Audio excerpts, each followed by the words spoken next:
We have to talk about this incredibly destructive movement. You see Republicans firing people because of what they tweet. They're using Charlie Kirk's murder as a pretext to go out and suppress and take away further rights from individuals who they disagree with. Yesterday, we covered the clip of Trump pretending he didn't know who Melissa Hortman was, the Democratic lawmaker who was shot by a crazed, deranged MAGA Trump supporter, and him pretending that, well, I would have lowered the flag, but I just didn't think about it. And now we have a CNN panel covering this. The MAGA doubled down from it and more. So take a moment, leave us a like on the video, helps us out a ton, and let's get right to the breakdown. President Trump defending not lowering flags to half staff when Melissa Hortman, the Democratic Minnesota House Speaker, was assassinated by someone posing as a police officer in the middle of the night at her home. She opened the door, she was assassinated. He also then said he didn't know who she was. Do you think it would have been fitting to lower the flags to half staff when Melissa Hortman, the Minnesota House Speaker, was gunned down by an assassin as well? I'm not familiar. The Minnesota House Speaker, a Democrat, who was assassinated this summer.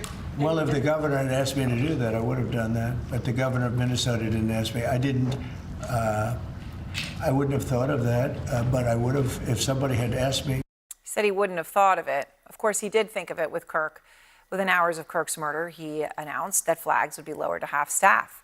Trump's comments coming just hours after Vice President Vance filled in as the host of the Charlie Kirk Show today.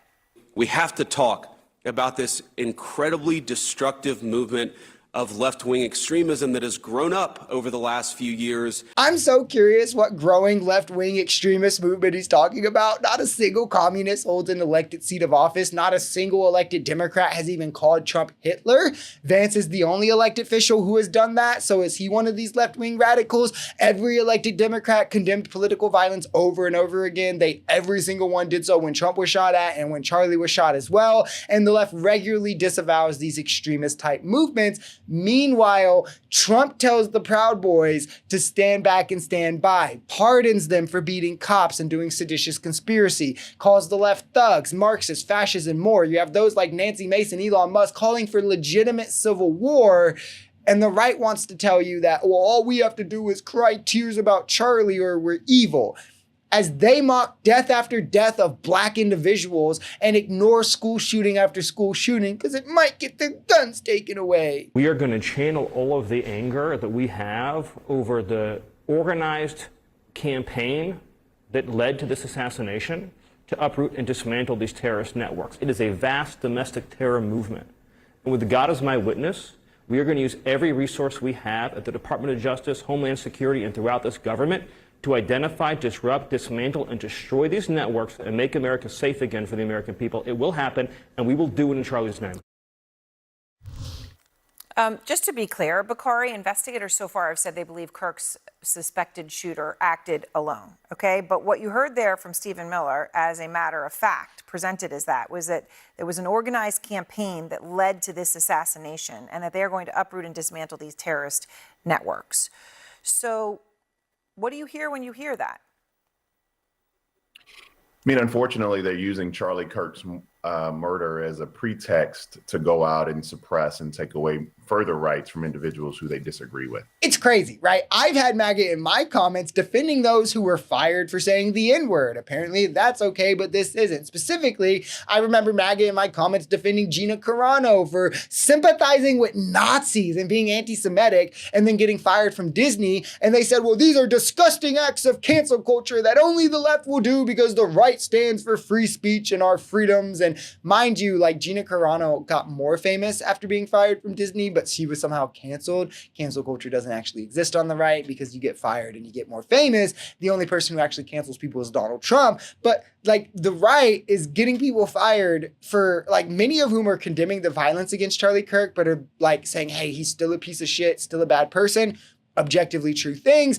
And they've compiled an entire website for this where I shit you not, even in the examples they show on the website, it's like people who are saying Charlie Kirk shouldn't have gotten shot, but like, I'm not going to pretend he's a good person. And now you have those in the president's inner circle promising a top-down crackdown that will undoubtedly only target the left, just like the ICE crackdown, just like the National Guard, and leave every bigot on the right to continue their hate speech. What Stephen Miller's talking about is chilling. And Adam knows this as well. Democrats, we fell in love with cancel culture.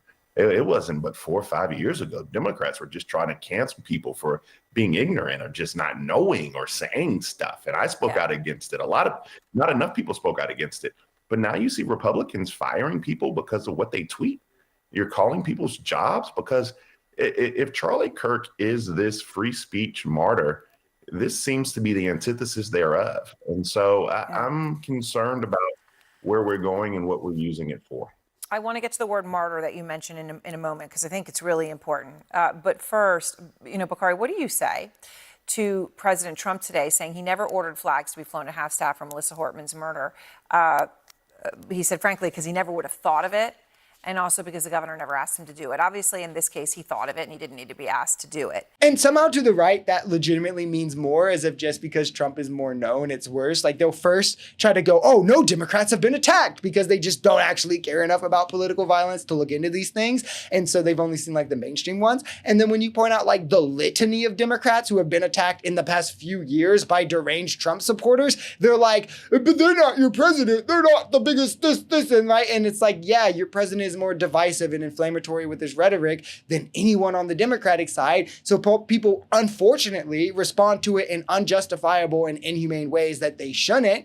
Again, look to him to tone down the rhetoric. I hate the sort of concession Bakari makes at the beginning here. I think Democrats should stop doing it. Like, I agree to what he's getting at to an extent. Dems did go too far in some areas of some parts of canceling. Again, I think that's a misnomer, I guess, like, in getting punishment for people in terms of, like, they were punishing ignorance sometimes, but, like, the overwhelming amount of people were just held accountable for their actions, which, like, in that period were, like, racism, being a Nazi, homophobia, misogyny, something along those lines. Gina Carano literally, like, was sympathizing with Nazis, of which should absolutely be called out.